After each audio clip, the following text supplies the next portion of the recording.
of Tourism. Mr. Alphons, thank you so much for joining us.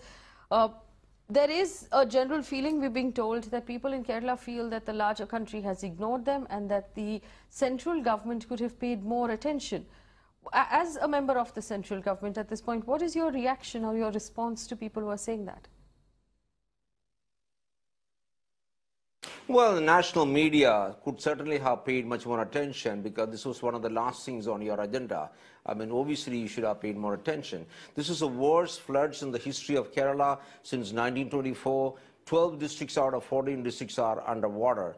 We have thousands and thousands of people who are marooned. We have 3,15,000 people in our camps whom we have relocated.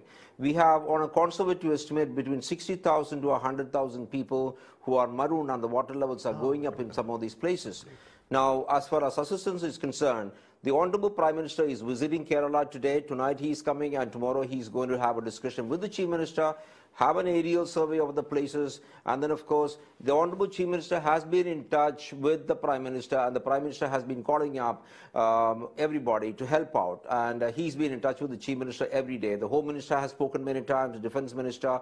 The Army, the Air Force, and the Navy, and the Coast Guards, and the paramilitary forces have been here in fairly large number. They are picking up people, they are providing all assistance, and so this is an ideal case in which the centre has collaborated, and Prime Minister said whatever you ask for would be granted. So the Cabinet Secretary is having a coordination meeting every day with all the ministries, and then ensuring that adequate helicopters and planes and boats and everything is sent here. Now, we have basically two issues now.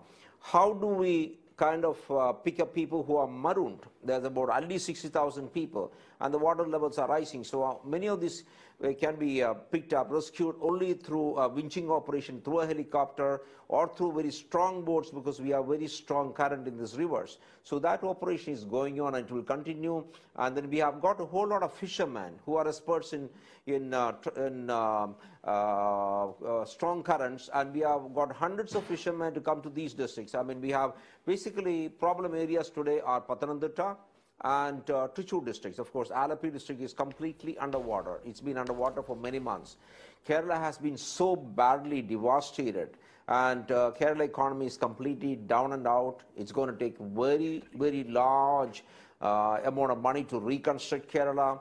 The economy is gone, agriculture is gone, the cash crops are gone, everything is gone. And of course, once the water recedes, of course, you're going to have all the roads completely gone, and bridges gone, your electricity infrastructure, and a whole lot of stuff is completely down. So I think we need a very, very strong assistance from the central government. Of course, we need the people of the world. I mean, not only just Indians. I think every Indian should kind of pitch in very strongly, because Kerala is called God's own country. It brings in tremendous amount of money to tourism, to the Indian kitty, foreign exchange, and therefore Kerala is extremely important in the national scheme of things. Mr. Alphons, could you tell us how much money has been released from the central government so far towards disaster relief? Central government has advanced about 400 crores to the state government, and they have enough money. Money is not a problem for immediate assistance. They have enough money. In fact, the Prime Minister has said, whatever money you want, we would give it to you. So that's not the issue. The main issue is going to be the state government is going to give a memorandum once the water goes down, and they're going to then evaluate how much of infrastructure is damaged, how many homes. You have hundreds and thousands of homes possibly going to collapse, and how do you reconstruct Kerala? So they're going to submit a memorandum, and then that's when the centre has to send an evaluation team, and as per the guidelines come out with an assistance. And of course, since this is the biggest flood in 100 years, I'm sure the centre is going to be much more liberal with its assistance. And the fact that the Honourable Prime Minister is coming tomorrow, and he's been so deeply involved with what is happening here, I think it shows the kind of importance that the centre is giving to Kerala in our moment of horror. And Mr. Alphons, we know that the death toll as announced by the Chief Minister's office is currently at 320. Do you expect that number to go up further as the water recedes? Pardon, I didn't get your question. The death toll, according to the Chief Minister's office, is 320 across the state. But do you expect, as the water recedes, that that number will increase? Well, the number can increase because, as I said, on a conservative estimate, we have something like 60,000 people stuck in marooned in homes. Now, a whole lot of these people could be diabetic patients. I mean, if they don't have food on time, I mean, they could just collapse and possibly, no, things are not so easy. We have also people marooned in various places who are not getting food, not getting the medical attention because they are marooned. And therefore, this is a situation which is extremely difficult to handle. But the center, along with the state government, I mean, I think we are doing a fantastic job. And but still, we just need to reach out to more people. And what help can the rest of the citizens of India provide to their brothers and sisters in Kerala at this point, Mr. Alphons?